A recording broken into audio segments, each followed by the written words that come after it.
Ah, bonjour le monde. Aujourd'hui, je suis en RTT, en récupération de temps de travail. Voilà, je n'ai pas filmé aujourd'hui et, et je me suis laissé vivre. Voilà, c'est ça, un voyage, il, il faut prendre le temps, il faut prendre le temps de respirer. Il y a une brise délicieuse à Saint-Louis du Sénégal et je respire en laissant mon téléphone au fond de ma poche. Néanmoins, je l'ai ressorti et j'ai vu une photo qu'on m'a fait parvenir juste avant le départ de mon voyage, c'est-à-dire ça va bientôt faire 2 mois que j'ai quitté ma petite maison au pied des Cévennes, et la meilleure amie de ma fille,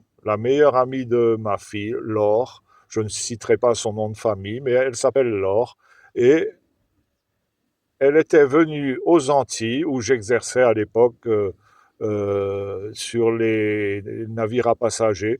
J'étais capitaine sur la Belle Maria. La Belle Maria, c'est un bateau sur lequel j'ai transpiré. On a transporté des passagers, des colis. On a fait un travail fantastique avec. J'avais un équipage, mais fabuleux, le plus fabuleux équipage de la Caraïbe.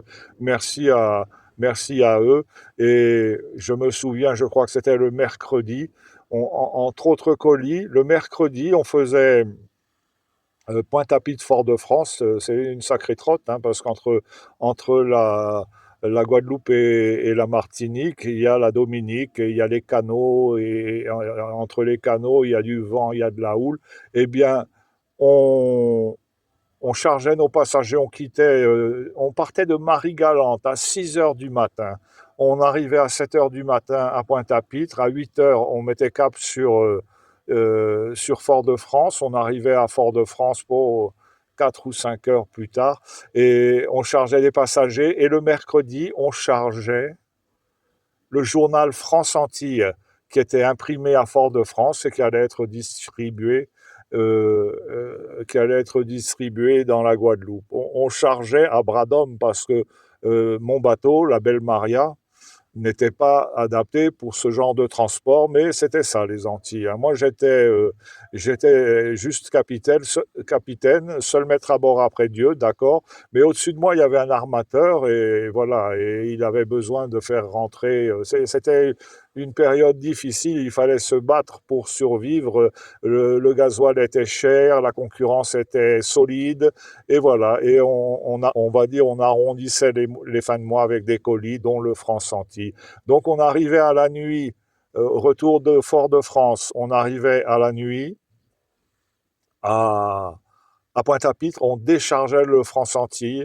Et certaines fois, les passagers de Marie-Galante, les passagers qui prenaient ce dernier bateau, le mien de Pointe-à-Pitre à Marie-Galante, on avait du retard. On avait du retard. Eh bien, ils nous soutenaient. Je me souviens que les passagers nous aidaient à débarquer le franc-senti. C'était une époque incroyable. Je pense que ça n'existe plus, ça, parce qu'on est encadré par une législation plus stricte. Voilà.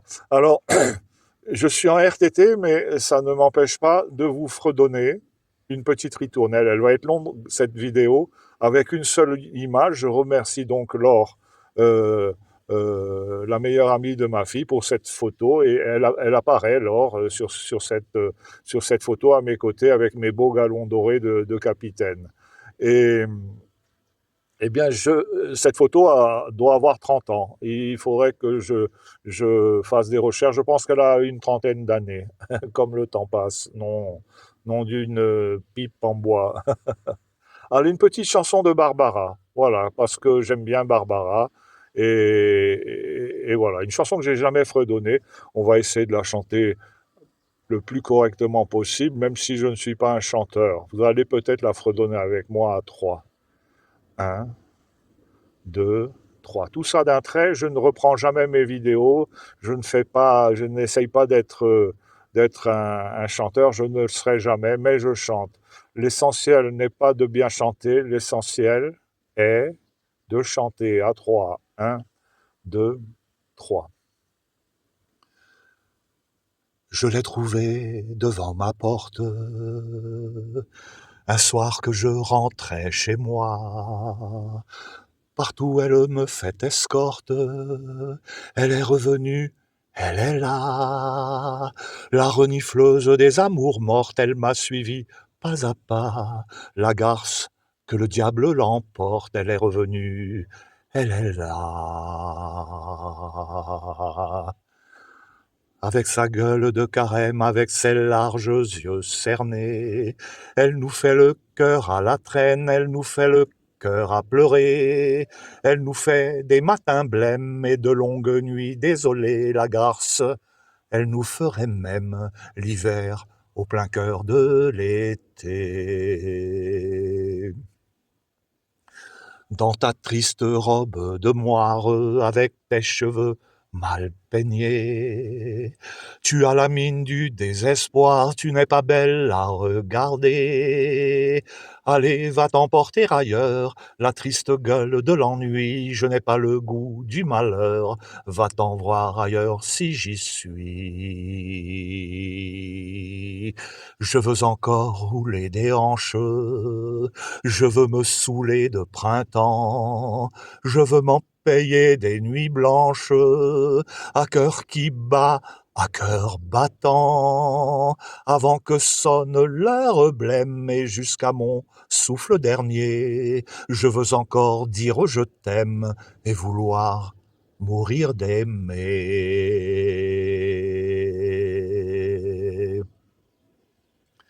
Elle a dit: ouvre-moi ta porte, je t'avais suivi pas à pas. Je sais que tes amours sont mortes, je suis revenu, me voilà. Ils t'ont récité leurs poèmes, tes beaux messieurs, tes beaux enfants, tes faux rimbaud, tes faux Verlaine. Eh bien, c'est fini maintenant. Depuis, elle me fait des nuits blanches, elle s'est pendue à mon cou, elle s'est enroulée à mes hanches, elle se couche à mes genoux. Partout, elle me fait escorte, elle me suit pas à pas, elle m'attend devant ma porte, elle est revenue, elle est là, là. Solitude,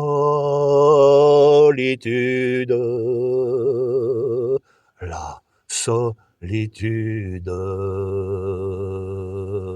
la solitude, la solitude.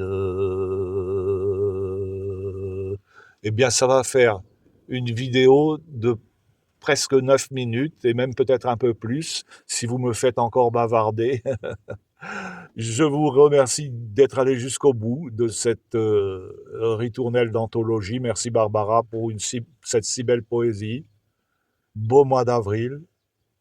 À bientôt le monde.